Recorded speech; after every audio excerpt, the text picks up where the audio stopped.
میرا ایک دوست راولپنڈی میں رہتا تھا۔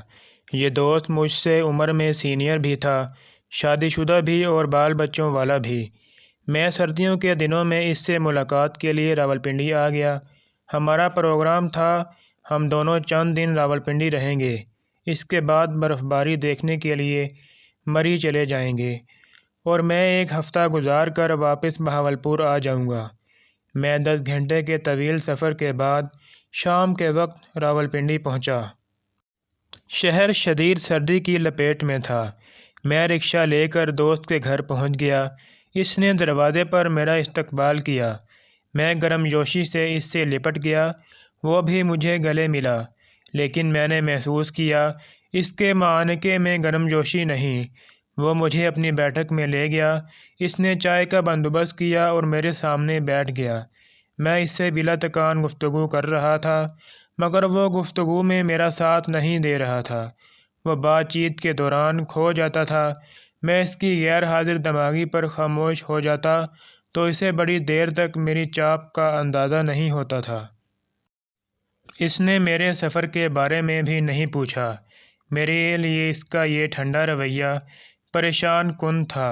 میری پریشانی اس وقت مزید بڑھ گئی جب اس نے مجھ سے پوچھا، آپ خیریت سے راولپنڈی آئے ہیں؟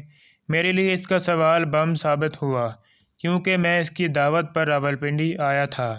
میں نے حیرت سے اس کی طرف دیکھا۔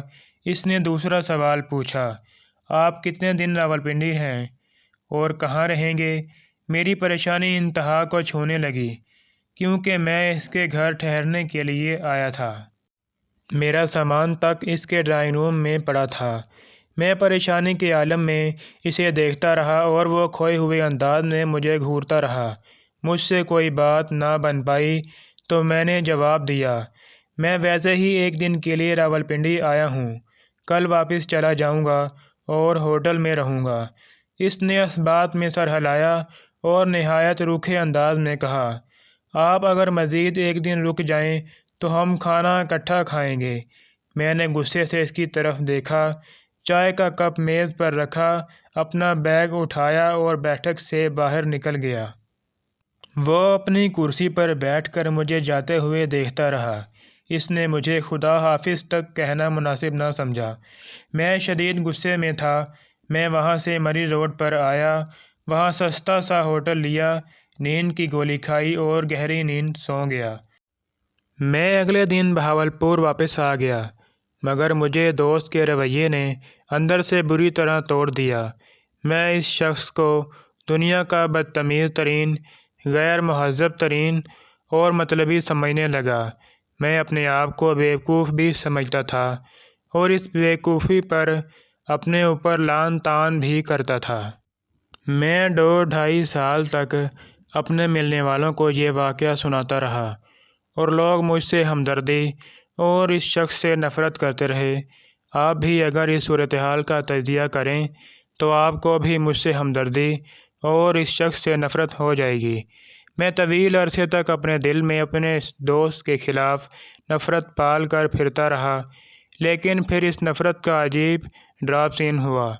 میں یونیورسٹی سے فارغ ہو کر صحافت میں آ گیا اور ایک دن وہ دوست ہمارے ایک مشترکہ دوست کے ساتھ میرے دفتر آ گیا۔ میں اسے دیکھتے ہی غصے سے ابل پڑا، مگر وہ میرے گلے لگا اور نرم آواز میں بولا، آپ اپنے غصے کو چند منٹ کے لیے سائڈ پر رکھ دو اور میری بات سن لو۔ اگر تم اس کے باوجود مجھے غلط سمجھو تو پھر تم اپنی نفرت کا سلسلہ جاری رکھ لینا۔ میں نے غصے سے اس کی طرف دیکھا۔ وہ بولا، میں اپنے والدین کا اکلوتا بیٹا ہوں۔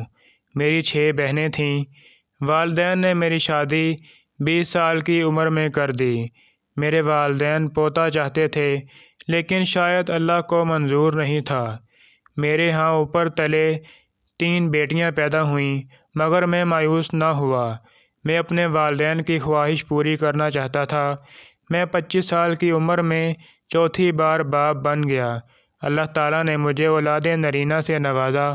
میرا پورا خاندان خوش ہو گیا۔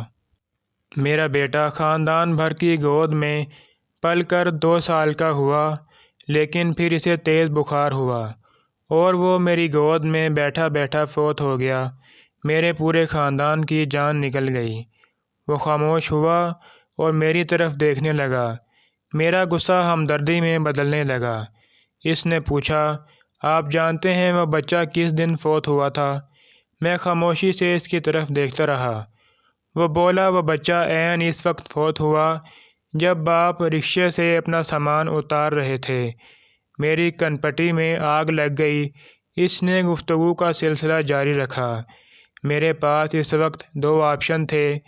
میں آپ کو اپنے دکھ میں شریک کر لیتا، آپ بھی ہماری ساتھ سوگوار ہو جاتے اور آپ کی چھٹیاں خراب ہو جاتیں۔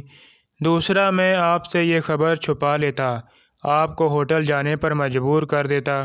آپ مجھ سے وقتی طور پر ناراض ہو جاتے، لیکن آپ کی چھٹیاں اور وقت برباد نہ ہوتا۔ میں دوسرے آپشن پر چلا گیا۔ میں نے اپنے خاندان سے کہا، میرا مہمان آیا ہے، آپ کے رونے کی آواز بیٹھک تک نہیں جانی چاہیے۔ میں اسے واپس بھجواتا ہوں اور ہم اس کے بعد اپنے عزیزوں اور رشتہ داروں کو اطلاع دیں گے۔ وہ رکا، اس نے لمبی سانس لی اور بولا، میں نے آپ کے لیے ان حالات میں چائے کیسے تیار کروائی آپ اندازہ نہیں کر سکتے۔ میری بیوی، میری ماں اور میری بہنیں اندر منہ پر سرہانے رکھ کر رو رہی تھیں اور میں آپ کے پاس بیٹھا تھا۔ میں بار بار اندر جا کر انہیں چپ کرانے کی کوشش بھی کر رہا تھا۔ میں اس وقت گہرے صدمے میں تھا، چنانچہ مجھے آپ کی باتیں سمجھ نہیں آ رہی تھیں۔ آپ جب ناراض ہوئے اور آپ نے اپنا سامان اٹھایا تو میری ٹانگیں بے جان ہو گئیں۔ میں آپ کے ساتھ اٹھ کر باہر تک نہ جا سکا۔ میں کرسی پر بیٹھا رہا۔ آپ جوں ہی گلی سے باہر نکلے، میرے اندر سے چیخ نکلی اور اس کے بعد میرے پورے خاندان نے ماتم شروع کر دیا۔ یہ گہرا صدمہ تھا۔ اس صدمے نے پہلے میری ماں کی جان لی اور اس کے چند ماہ بعد میرے والد بھی فوت ہو گئے۔ پھر میری بیوی بیمار ہو گئی اور میں پے در پے صدموں کا شکار ہوتا چلا گیا۔